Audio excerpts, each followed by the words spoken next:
تجارية رح منشوف كل تفاصيلها، ولكن أولا نستقبل صاحب المبادرة اللي بده يصالح، يعني مستقبل أحمد محمد صالح.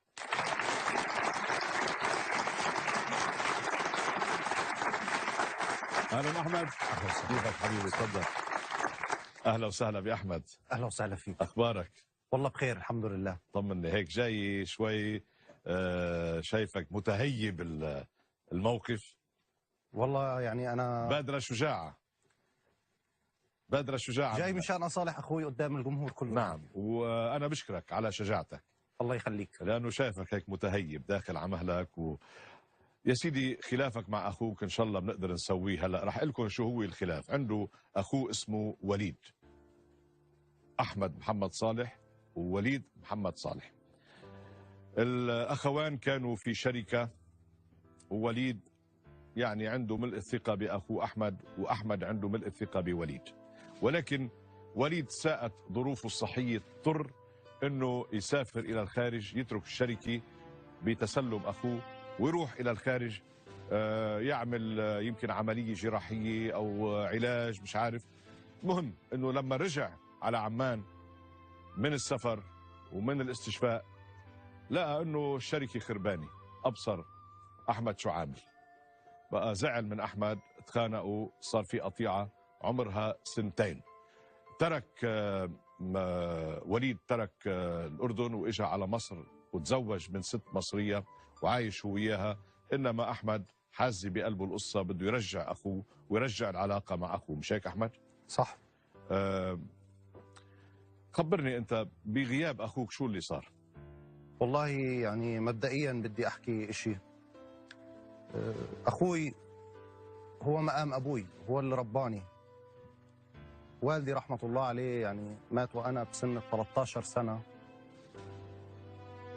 واخوي من بعدها يعني هو مكان ابوي، لانه كانت وصيه ابوي لاخوي قدام عيني. حكى له يا وليد دير بالك على احمد وعلى امك. قديش بيكبرك وليد عفوا؟ 15 سنه. اوف، اكبر منك 15 سنه اكيد.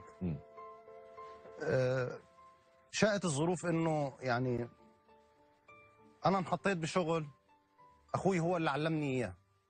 شو الشغل؟ تسويق، دعايه واعلان لوكالات مطاعم وكافي شوب. نعم. وكانت القصه بالاردن من شي سنتين. كان اخوي يعني هو اللي علمني التسويق وهو اوكي. بعد هيك يعني انا حصل ظرف طارئ لاخوي، وحصل حادث سياره مؤلم. كنت انا شايل الشغل كله بغيابه يعني. نعم. طبعا اكيد حضرتك بتعرف انه بالاردن الجو الشتاء من شي سنتين صارت عاصفه ثلجيه بالاردن. كان صعب انه الواحد ينزل. كان الثلج بيوصل للركب. نعم. كان عندنا شباب شي 40 شاب بالمكتب بالشركه. كان هو يعني هو مؤسس الشباب. نعم. وهو اللي دربني على الشغل. بغيابه شو صار؟ بغيابه صار الحادث، وكان اللي كان صار معه الحادث وسافر للخارج، وانا ما قصرت معه. وين راح يتعالج؟ سافر على لبنان. على لبنان. تعالج بلبنان؟ تعالج بلبنان. طيب قديش بقي بلبنان؟ تمام. يعني هو ركب 7 مسامير. نعم.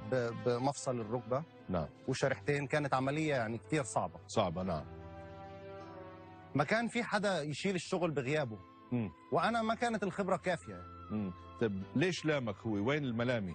الملامه انه هو لما رجع ما لقى ولا شاب من اللي هو مدربهم على التسويق موجود بالشركه. ليه؟ كانت الظروف عوامل جويه، شتاء. طيب الشتاء ظروف صعبه، اسبوع اسبوعين وبعدين بيروح الثلج. المشكله انه الشباب نفسيتها يعني واحد متعود انه هو على مبيعات معينه بيساوي. نضيع المشاهدين. يعني قصدك تقول انه الموظفين اللي كانوا بالشركه تركوا الشغل مشان تاثير وليد عليهم كان اقوى من تاثيري. نعم. اوكي، بس هو لامك بايه؟ شو كانت ملامته إلك؟ هو لما رجع وشاف الامر يعني جاله ذهول. يعني شباب هو مدربهم سنه كامل مشيوا. تركوا الشغل.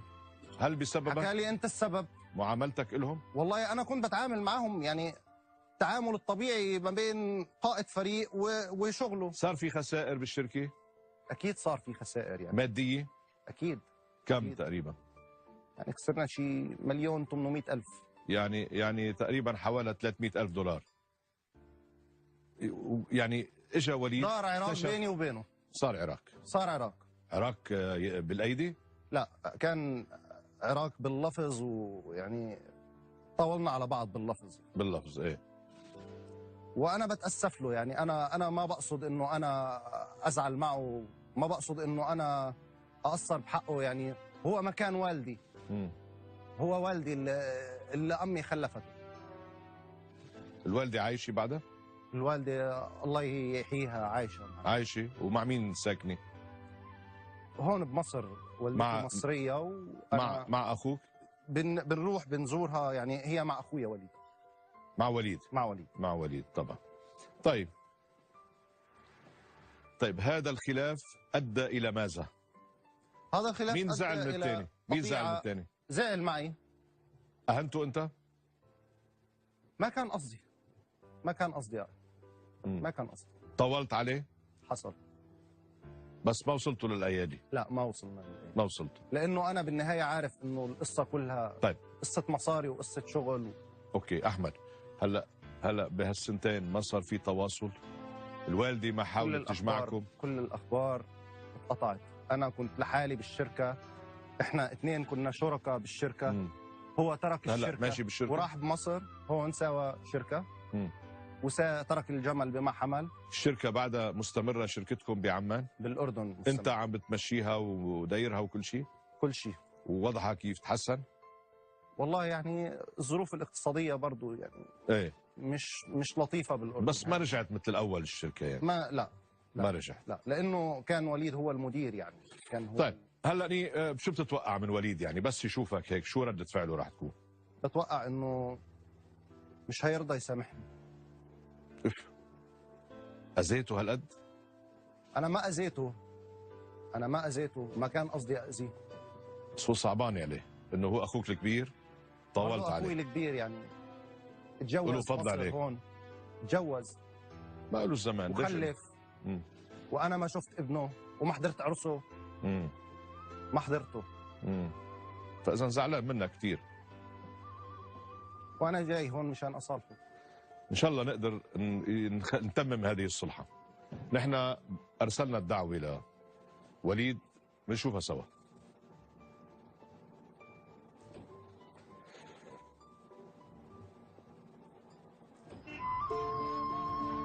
اهلا استاذ جورج، احنا دلوقتي في طريقنا لاستاذ وليد صالح عشان نسلمه دعوه الحضور.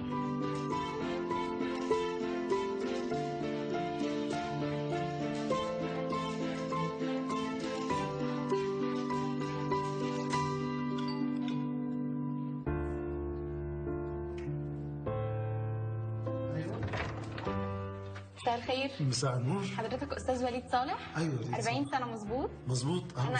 انا اسماء سعيد من برنامج جورج كارداشيان. اهلا وسهلا. جاي. استاذ جورج ابراهيم. ايوه يا فندم. تمام اموري. جاي اوصل لحضرتك دعوه لحضور البرنامج. دعوة حضور برنامج استاذ جورج. ايوه. انا ايوه يا فندم. عرفتوني منين؟ كل بيانات حضرتك عند فريق الاعداد وهو يكلمك ويتفق معاك على كل حاجه. ده عن جد انا رح اقابل مستر جورج ابراهيم. ايوه هتيجي بنفسك وتشوفه في الاستوديو. جريت اوكي ميرسي. اوكي قبلت الدعوه؟ قلتها شكرا. استاذ جورج، استاذ وليد قبل الدعوه وجاي ان شاء الله. مع السلامه. مع السلامة. باي باي.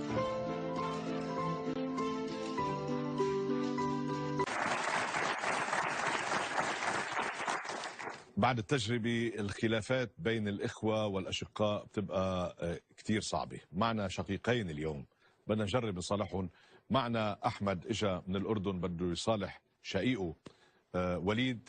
كان في شركة بين بعضهم بعمان. وليد هو الأخ الأكبر، بيكبر أحمد 15 سنة تقريبا كأنه رباه، ولكن صار في خلاف لأنه وليد تعرض لحادث، راح على لبنان عمل عملية جراحية وكذا، سلم الشركة لأخوه أحمد. رجع لقى الشركة تقريبا خربانة، يعني موظفين تركوا، في ديون على الشركة، في خسارة تساوي تقريبا 300,000 دولار.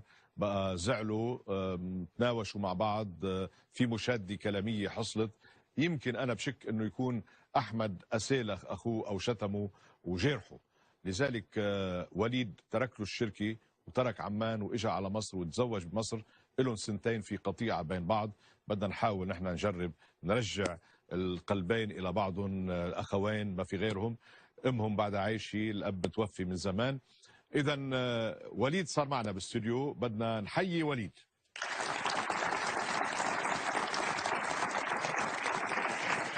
اهلا وسهلا بكامل اناقتك. اهلا وسهلا اهلا وسهلا.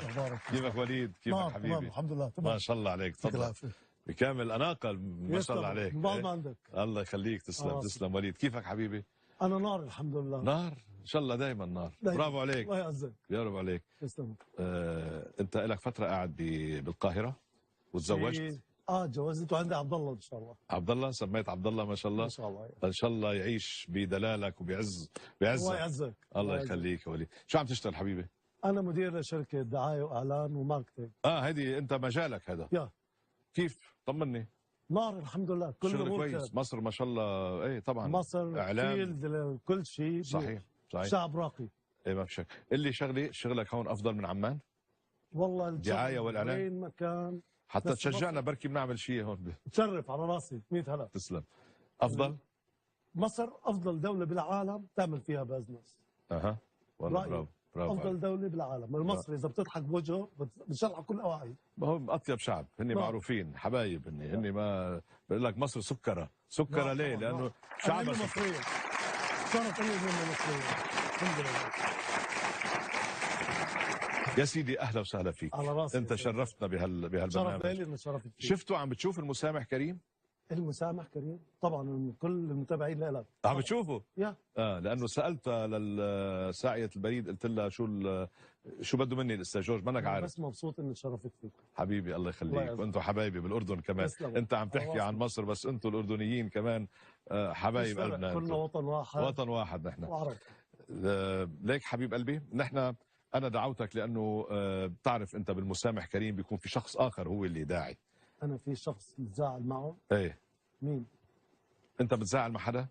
انا ما في حدا بيزعل مني ولا بزعل من حدا. ولا بتزعل من حدا؟ ما في بالدنيا شيء بيسهل الزعل اصلا. برافو عليك برافو عليك. مبين من بشاشه وجهك. يسلم. والله لما شفتك انا، لما شفت ساعه البريد عم تعطيك الرساله هلا عم شوفها عرفتك حبيبنا. عرفتك. يعني انت شاب قلبك على كفتك. نار. وان شاء الله دايما نار. ضل بصحتك يا حبيبي. تعرضت لحادث انت بالاردن وروحت اجرك رحت سويتها بلبنان. كل تقادير الله وتفقيد الله. الحمد مشي الحال. الحمد لله. الحمد لله الحمد لله. بدي احكي لك الدكتور كان عنده 80% اللي ما بقدر امشي على رجلي كمان مره. الدكتور اللي بالاردن اللي عمل لي العمليه اللي بلبنان؟ بالاردن ايه. ما كانش مصدق انه راح امشي على رجلي كمان مره. الحمد لله. الحمد لله رب العالمين. الحمد لله. والله بعد الحادث تجوزت هلا عندي عبد الله الحمد لله. الله يخلي لك يا حبيبي وان شاء الله تجيب له اخوان واخوات. تسلموا يا ابو عبد الله. الله يعزك. بدك تعرف مين دعاك؟ يا ريت. يا ريت تطلع بهالشاشه.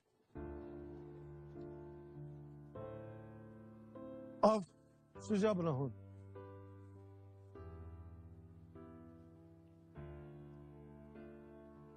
احمد 2 فاكر انت؟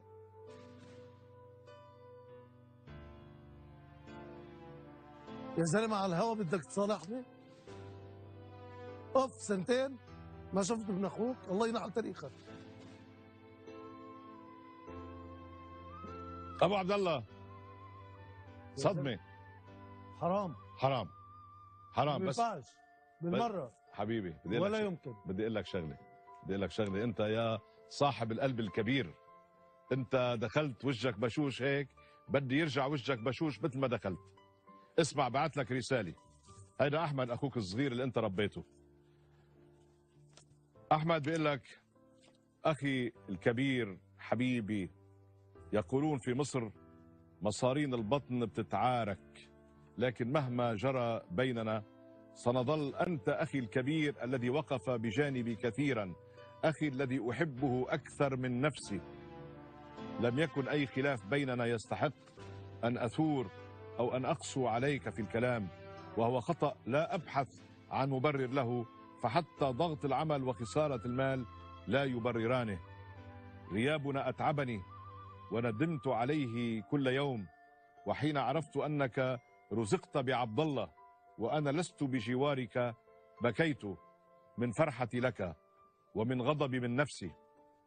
أنا خجلان من أن أرفع وجهي في وجهك بعد غلطتي في حقك، لكن شوقي لك جعلني أقف هنا اليوم أمام ملايين الناس يا أبو عبد الله لأعتذر منك، ليعرف الجميع كم أنت أخ رائع لا أساوي من دونه شيء. أبو عبد الله أنا آسف، سامحني، ولنعد إخوان أشقاء والمسامح كريم. اذا بمحلي لا يمكن. ما ما هو يا زلمه الهواء لما بتيجي من قريب مليار مره أقصى. وظلم ذوي القربى، مش هيك؟ أشد مضاضة على المرء ولا من يمكن. وقع الحسام ولا المهندي. يمكن. يا ابو عبد الله سنتين بس. انا عرفت شو الخلاف، انما انت ما كنت متسامح شوي معه للشاب، لانه ما اخذت بعين الاعتبار قله خبرته. انت تركت له الشركه ورحت وجيت لقيت الدنيا خربانه. مزبوط ام لا؟ هذا هو. جيت لقيت الدنيا خربانه وانت رجل انفعالي، بقى طار عقلك وصوابك. وليش وصلنا لهون؟ هلا هو اعترف، هو قال لي عم بيقول لي انا ما كانش عندي خبره، انا اخوي حملني حمل كبير كان هو بدي حامل. اسالك سؤال سيد جواد. تفضل حبيبي. في مثل عربي بيحكي نعم. لا بارك الله بأمة لا يوقر صغيرها كبيرها. مظبوط؟ مزبوط. هذا هو. المصاري ولا شيء، ما شاء الله ولا عليك. شيء. صحيح. عم نخسر بنكسب، هيك الدنيا، هيك الدنيا. مرة كسبان ومرة خسران. هي المصاري ما كانت تعني صحيح شيء. صحيح. لما ضلعك بيكسر فيك شيء بقاسي، ابو عبد الله ضلعك اللي شغلي بيكسر بعظمك حبيبي. ابو عبد الله اللي شغلي، انت شو يا ماخذك؟ زلمه راسي بتغلي، شو مأخذ؟ اقسم بالله راسي بتغلي. شو ماخذك عليه؟ انت شو ماخذك عليه اليوم؟ هيدي فرصه، اجى صبي من عمان وجاي خصوصي وزعلان انك ما عزمته على عرسك، وانه كيف بيتجوز اخوي الوحيد وما بيعزمني على عرسه. هذا اللي رباني. بده عزومه هو ما شاء الله عليه. ولا يمكن. كيف بده يعرف انك بتتجوز؟ ولا يمكن. بيسمع اخباري، بيسمع اخباري ليك. اكيد الا بيسمع. طيب بركي اجى زي ما لهون جابني هون ليش ما جانيش على الدار؟ ليش ما حاول جانيش؟ حاول حاول آه. حاول حاول مع امك. قال لي حاول. انت قول لي شغلي، انت شو ماخذك عليه؟ بدنا نحل المشكله. هذه مشكله بدها تنحل. هذا الولد ربيته، علمته، بعلمه بزنس، بده ينفع حاله، بده ايه. يكون صاحب بزنس، بده يكون ناجح بحياته، بيعلي صوته بيطول علي يا زلمه. لا هيدي لا، انا قلنا له احنا عرب. لا، مش بس عرب، بالدنيا كلها. انت زي ابوه، انت ربيته، طاول عليك، بس انه ما صار لو في- ابنك طول صوته عليك شو بتساوي؟ إيه بس بليك بحسبوا من حياتي. انا بحذف جسمي من حياتي اذا بيطول علي. ما في، ما في. اعذرني. وين النشامه؟ النشامه موجوده. النشامه بس بالاردن كل وين؟ الأمور هيك النشامه في بيعملوا. امور ما فيها ما بتتحملهاش يا زلمه. صحيح. بس فيش قلبي بيتحمل ولا عقلي بيتحمل. يا ابو عبد الله، هلا ما شاء الله عليك، انت جيت على مصر وبنيت حالك وعملت اسست شركه، والله ما وعندك حدا حاسس باللي انا حاسس فيه. وعندك عبد الله. سامحك الله يا زلمه، سامحك الله يا زلمه. هلا انت حاسس متضايق؟ لا مش مضايق، مولع نار. انا زلمه، انا نار، انا من جواتي نار قايده. طيب روح، بدنا نروح. بيعين الله. بدنا مش نروح، قادر. بدنا نروق شوي. تقول لك ليش؟ لانه كل هالدنيا ما بتستاهل يا ابو عبد الله. هلا انت عندك عبد الله، قديش صار عمره اسم الله؟ ما شاء الله عليه 4 شهور، صار زلمه هسه. 4 شهور صار زلمه والله عن جد، صار زلمه. ليك نحن هيدي الدنيا هيك، دنيا هيك، يا ما في مشاكل اصعب من هيك واكثر من هيك، بس هل بيستحق الواحد يخسر دمه ولحمه عشان خلافات تافهه بسيطه رفع صوته فيه؟ طيب زعل شهر، زعل شهرين منه، زعل سنه، بيتهجم مني، بيتهجم علي. زعل ما دق فيك الزلمه، شو ضربك؟ لا يا زلمه كان ناقص يضربني كمان ما شاء الله عليه. طيب يا سيدي، في اخوان والله، في اخ اجى معنا مقوص اخوه وتصالحوا، مقوصوا ضاربوا بالرصاص والله ايه وتصالحوا. وانت شو انه على صوته؟ طب هذا انت مش اخوي. ما انت فكرة ليك، سيد جورج انا بدي اقول لك شيء، مش اخوي، هذا تربيتي. وليد بدي اقول لك شيء، لانك ربيته انت. تربيتي يا زلمه. تربيتك طول غلط، علي. تربيتك غلط. تربيتك غلط، بقى انت مسؤول زي أنا اللي ابوه. فاشل. انت كان عمرك 15 سنه لما ولد هو، بقى انت اكبر منه ب 15 سنه. بدي اعلمه قساوه الحياه كيف تربيتك طلعت غلط. اول ما يتعلم لانه يجاكر فيه انا. هي حرزاني بالك يا يلا خلينا نحكي. يا تفضل يا استاذ احمد، حضرتك شرفت لهون، ما شاء الله عليه، ليك شبوبيته مثل ممثلين السينما، الله يخليه. تفضل ونعم، الله يحلي ايامه. احمد احكي لاخوك، قل له اللي بدك تقوله من قلبك. هيدا الزلمه قلبه طيب وهيدا قلبه كبير، هيدا اخوك رباك مثل ابوك، بقى تفضل احكي له. أنا بدي أحكي له شغلة. أول شيء أنا آسف. ثاني إشي يعني أنا ما كان قصدي خسارة إلك، ما كان قصدي إنه أقاطعك. الله بيعلم قديش أنا تعبت مشان أجي هون البرنامج أقابل مستر جورج مشان أصالحك قدام الناس كلها يعني. بس أنا بلوم نفسي عشي يعني.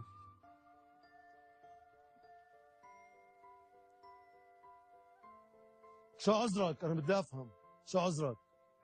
والدي رحمة الله عليه لما توفى كنت أنا وياك وروحه بتطلع بحكي لك دير بالك على أحمد ودير بالك على أمك. صار ولا ما صار؟ كانت الخسارة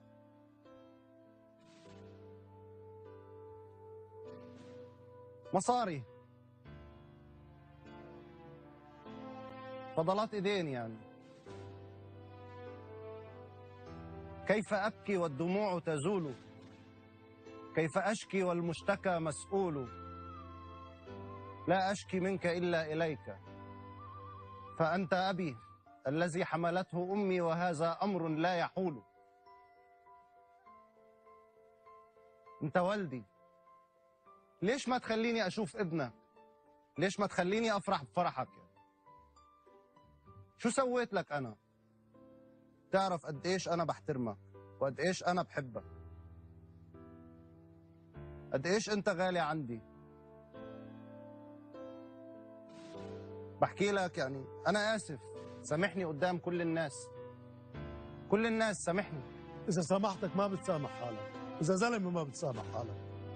ليش ما بسامح حالي؟ لسه ما عندكش اولاد انت عشان تعرف. ما أنا ما شفتش ابنك، ما فرحتش بيه. انسى. انا جايبني تفرج علي ناس بالعالم؟ لا، جاي مشان أحكي لك آسف. جاي فرجي الناس. أوف. جاي فرجي الناس. كبر قلبك، مش جاي فرجي الناس عليك، جاي فرجي الناس كبر قلبك. أنا بترجاك تسامحني، احكيني أنا سامحتك، بس بديش إشي تاني. أنا بديش إشي تاني. البشر يا ريتني الله تنسمح. استغفر الله العظيم. انا خلص، انا عملت اللي علي، والقصه ما بتستاهل هلأ. ما تواخذني، تعذبت وسقت فينا وجيت لهون، ما تواخذني. يمكن انا خيبت لك املك، معلش. يا ابو عبد الله، انا بتشكرك على ثقتك، بتشكرك على محبتك الي، انك جيت هيك من دون ما تعرف شو. وما كان بودي انا انه فاجئك هالمفاجاه. هو البرنامج هيك يعني، بتبقى في خلافات اكبر من هيك بكتير والناس بتسامح. انا بس بعطيك خمس ثواني، فكر بينك وبين ضميرك، حط عبد الله قدامك، فكر هالولد هالشاب موجود هون، بدك تسامحه، بتقول سامحته، بتقوم بتغمروا بعضكم، تفتحوا صفحه جديده، ونفتح لكم هالستار. فكر وما خمس ثواني.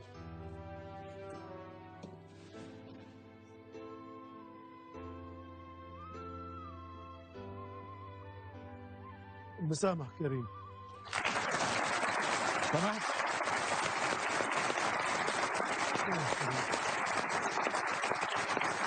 سامحته؟ والله يسامحك.